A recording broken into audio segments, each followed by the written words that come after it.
Fala galera, tudo bem com vocês? Eu sou Brando Peixoto, criador do canal, e vamos para mais um episódio da nossa série Investindo R$ 100 na Prática, na qual eu procuro mostrar para vocês como é simples e acessível iniciar nos investimentos com pouco recurso. Mas antes de iniciar o vídeo, já confere se você está inscrito no canal, deixa o seu like e já se prepara para compartilhar esse vídeo para um amigo. Iniciando como de costume, vamos ver como performou a nossa Bolsa de Valores nesses últimos 30 dias, nesse mês. E a gente consegue ver que ela teve um pequeno aumento de quase 3%. E interessante reparar que boa parte dessa alta foi só nesse último fechamento, na sexta-feira. Então, algo ocorreu principalmente nessa semana que acabou trazendo um resultado muito positivo para a bolsa, principalmente nesse período de um mês. Já o IFIX ele acaba fechando com uma pequena queda de 0,30%, a gente pode até considerar que acabou performando no 0 a 0, mas tanto no IFIX quanto no Ibovespa a gente consegue visualizar que teve muitas oscilações dentro desse último mês, muita alta, muita queda, que isso vem devido a fatores externos, fatores internos da nossa política, da nossa economia. Indo para as notícias, principalmente sexta-feira, a gente vê que o Ibovespa saltou quase 3% e o dólar caiu 1%. Por quê? Muito devido às falas do presidente do Fed, que é o Federal Reserve, que é o Banco Central americano. E o que foi que ele falou? Ele trouxe algumas indicações de que a queda de juros já está à frente, já está visível. Ou seja, a taxa de juros americana já pode começar a diminuir. E isso para a renda variável é muito favorável, porque é nesse momento onde muitos investidores tiram o dinheiro da renda fixa e começam a fazer aplicações em renda variável, buscando retornos maiores. É por isso que uma fala como essa impacta no nosso Ibovespa de uma maneira positiva, porque começa a entrar mais recursos, começa a entrar mais dinheiro e acaba impactando o dólar de maneira negativa. Por quê? Muitas pessoas que tinham dólar em aplicação de renda fixa começam a vender porque vê outras possibilidades de investimento. E aqui no Brasil estamos caminhando para um cenário muito parecido. Começamos a visualizar uma inflação estagnada, onde ela não está aumentando como vinha anteriormente. Existem até alguns economistas que já estão fazendo uma previsão de uma inflação abaixo de 5 ou até 5% até o final de 2025. E isso concretiza cada vez mais a ideia do nosso Banco Central de não aumentar mais a taxa de juros, porque a inflação já está contida. E nessa matéria aqui, vemos muito a questão do juros real, que o que é isso? Nada mais é do que a diferença da taxa de juros que está no mercado menos a inflação. Então aqui pegou o resultado da última taxa de juros, que está em 15%, e a gente já viu que a última reunião manteve esse resultado. E é interessante a gente entender que sempre que tem uma reunião para decidir sobre a taxa de juros, ela pode diminuir, aumentar ou se manter. Hoje, como temos a nossa Selic em 15%, a nossa taxa de juros, e uma possível inflação de 5%, se você reduzir a taxa de juros pela inflação, você vai ter um cenário de 10%. E essa diferença de 10% é de fato onde está o ganho do investidor. Por quê? Porque já descontou a inflação. E é interessante ressaltar que aqui também na nossa taxa de juros, a gente já está passando por um momento onde ela está estagnada, ela vem sendo mantida nas últimas reuniões, então já cria um cenário, uma possibilidade de uma possível redução. E a mesma ideia com a taxa de juros americana. No momento que a taxa de juros começa a diminuir, automaticamente muitos investidores tiram dinheiro de aplicações de renda fixa e começam a procurar aplicações de renda variável para conseguir ter um resultado maior. E com certeza isso já pode estar impactando aqui no nosso Bovespa, nessa forte alta que tivemos aqui na sexta-feira. E você pode até se perguntar, Brando, mas a taxa de juros nem caiu e já está subindo a renda variável, como é que pode? Isso realmente acontece? E sim, acontece. E às vezes as pessoas acabam querendo terceirizar a culpa e falam assim, não, isso é culpa do mercado, o mercado ele é muito irresponsável, o mercado não pensa, não tem paciência, acaba tomando decisões precipitadas e por isso ocorre tamanha discrepância ou tamanho posicionamento antes da hora, certo? Esse argumento super faz sentido. Porém, as pessoas esquecem que o mercado é composto por vários investidores. Então, quando vários investidores tomam essa posição, querem antecipar um fato, um acontecimento, isso acaba ocorrendo com o mercado. O mercado nada mais é do que a média dos investidores. Então, toda essa instabilidade que vemos aqui, é claro que tem influência externa, tem influência política, tem influência das notícias, mas só ocorre de fato devido às operações dos investidores. Eu sempre trago informações, notícias para vocês, mas quero sempre alertar que uma notícia exclusiva não deve levar em conta a sua tomada de decisão entre investir e não investir naquele ativo, naquela posição, naquele investimento. Devemos pegar essas informações, essa notícia como um balizador a mais, para aumentar a nossa segurança naquela tomada de decisão. Nunca totalmente agir com base naquilo, porque senão abre margem para tomarmos decisões insensatas e ficar comprando e vendendo ativos onde na verdade a gente vai mitigando o nosso ganho, o nosso lucro e muitas vezes pode trazer até um prejuízo para a nossa carteira. E analisando como a carteira está, como ela inicia o mês de agosto, tenho 713 de patrimônio, no qual 681 foi investido, onde R$ 54,72 eu já tive um retorno desses investimentos, entre ganho de capital e dividendos recebidos. Interessante ressaltar sempre que todo dividendo que eu recebo, eu aplico novamente na minha carteira. E eu estou com uma diversificação bem estabelecida com a base que eu quero seguir, onde 60% está em fundos e 40% em ações. E um ponto interessante para compartilhar com vocês nesse mês, a minha carteira está com 7 ativos, no qual 4 são ações e 3 fundos de investimento. E aqui eu tenho um segmento bancário, segmento financeiro, tem Sanepar, que acaba sendo utilidade pública mais na área do saneamento, CEMIG, que é utilidade pública mais na área da eletricidade, Kiso, que é um fundo de fundos, SNEG, que é um fiagro, e o KNSC, que é um fundo de papel. E o que eu quero passar para vocês nesse mês? Nesse mês, a minha decisão de investimento vai ser mais focado na diversificação da minha carteira.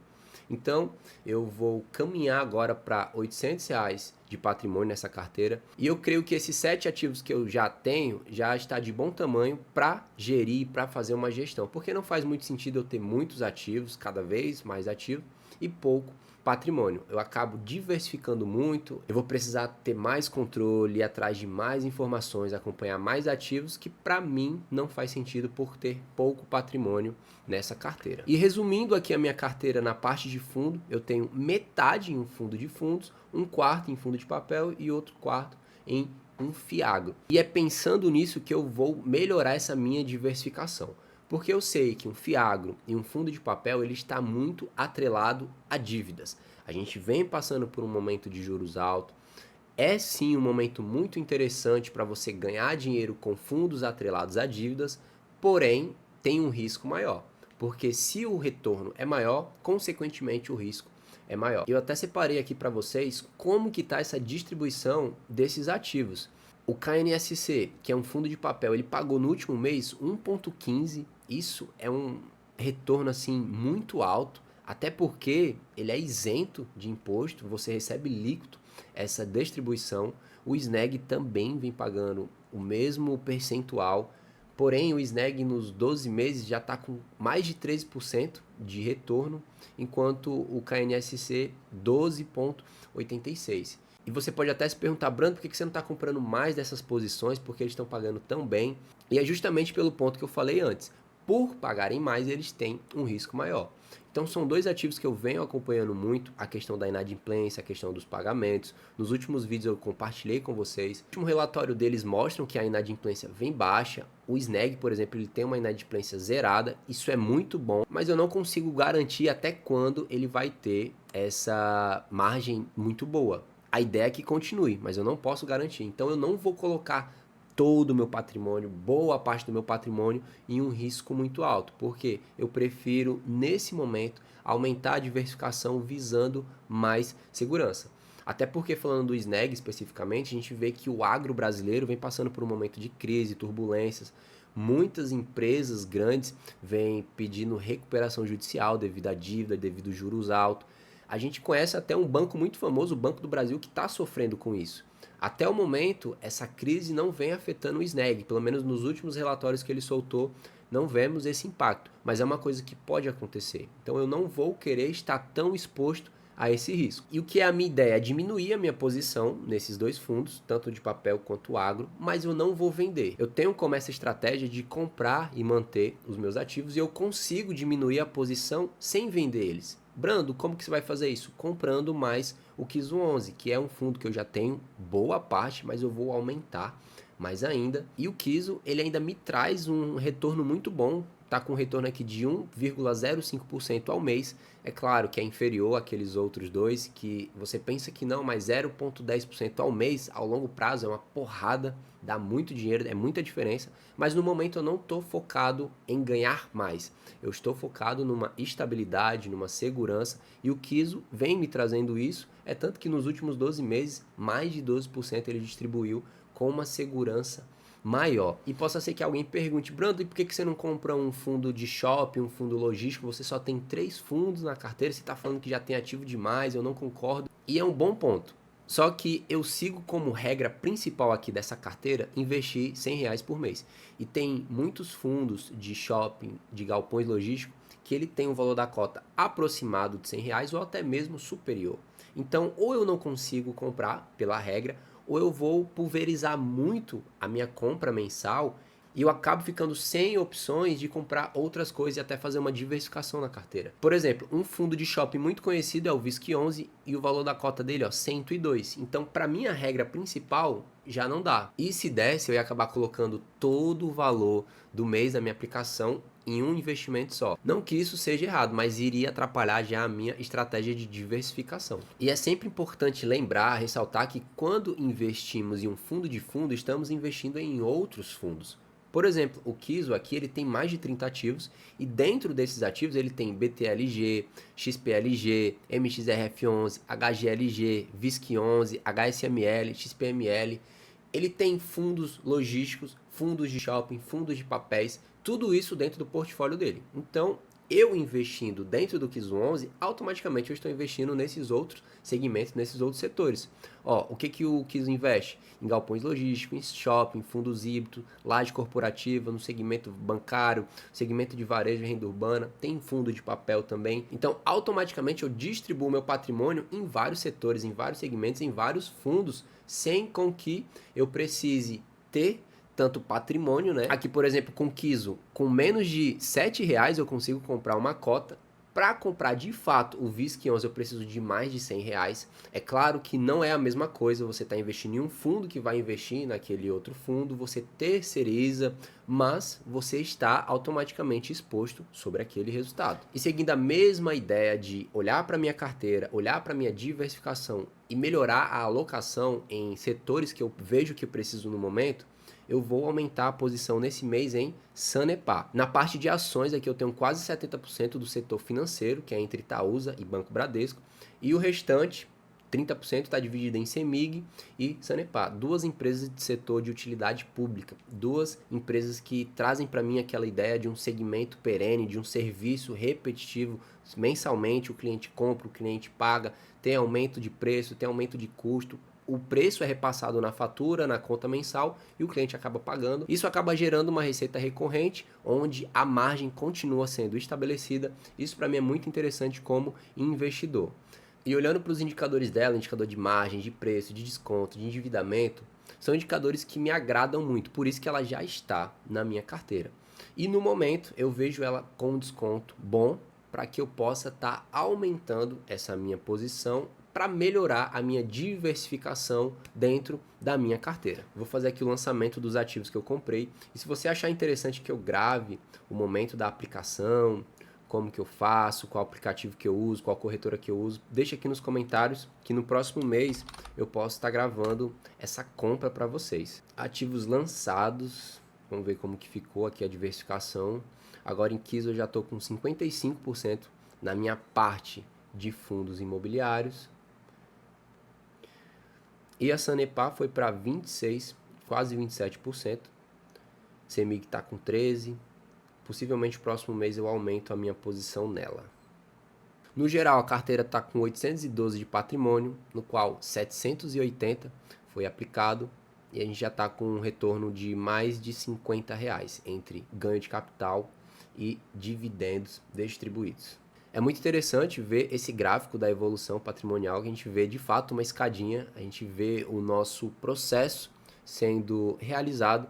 Isso acaba sendo até muito motivante, porque você vê mês após mês o seu objetivo sendo concluído, que é um passo de cada vez. Porque tem uma coisa que eu sempre falo, é muito importante você iniciar nos investimentos, mas mais importante do que iniciar é permanecer, é ter a continuidade, é todo mês colocar o dinheiro para trabalhar, porque é aí onde a gente vai conseguir acumular de fato as verdadeiras sementes que vão gerar frutos para o nosso futuro. E como eu falei muito no vídeo de hoje, até de uma maneira indireta, a gente está passando por um momento de muitas oportunidades. Os juros estão altos, a gente vê boas aplicações em renda variável com desconto. Tanto o fundo imobiliário quanto a empresa que eu investi hoje, eles estão com desconto, tem um preço acessível.